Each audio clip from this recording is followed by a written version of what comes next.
আপনারা যেহেতু ঐক্যমত্য পোষণ করেছেন, আমরা সকলে আমরাও ঐক্যমত্য পোষণ করলাম। এই কমিটি একে একে আমি নাম আপনারা একটা হাত তুলে দাঁড়াবেন। আমাদের বিশেষ সহ অন্যান্য নেতৃবৃন্দ আছে, তাদের সাথে হাতে হাত দিবেন। জনাব মোহাম্মদ জিয়াউল ইসলাম মিজু, সভাপতি।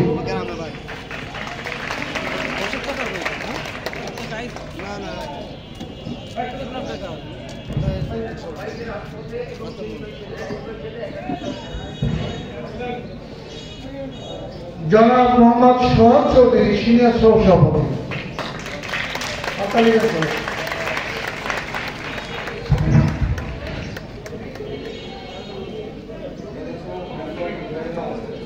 জনাব এম এ মতিন, সাধারণ সম্পাদক।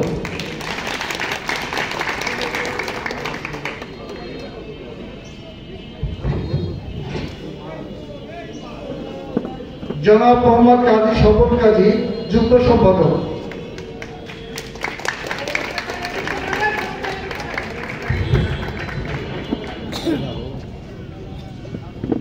জনাব মোহাম্মদ নাজমুল ইসলাম মানিক, সাংগঠনিক সম্পাদক।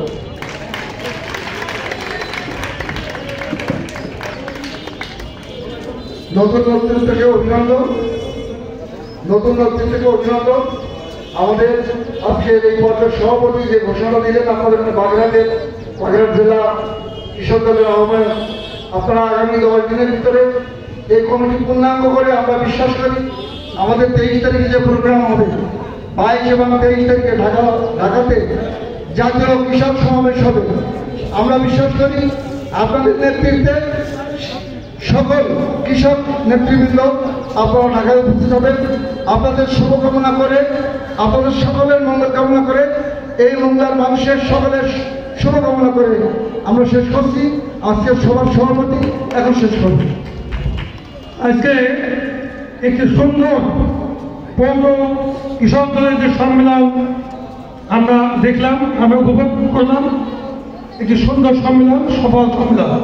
এই সফল সম্মেলনে অনুষ্ঠিত করতে যারা করেছেন, যারা সহযোগিতা করেছেন, সবাইকে বাগেরহাট জেলা কৃষক দল তথা কৃষক দল কেন্দ্র কমিটির পক্ষ থেকে সবাইকে শুভেচ্ছা এবং অভিনন্দন।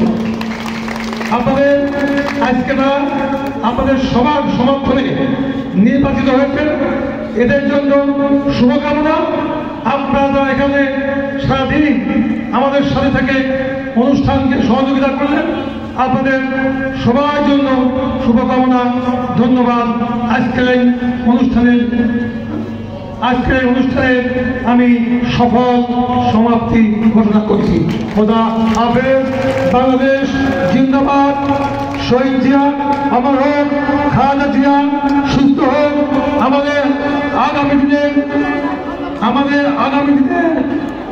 রাষ্ট্রনায়ক তারেক রহমান বীরের দেশে আসবে ফিরে তার নিজের দেশে। খোদা হাফেজ।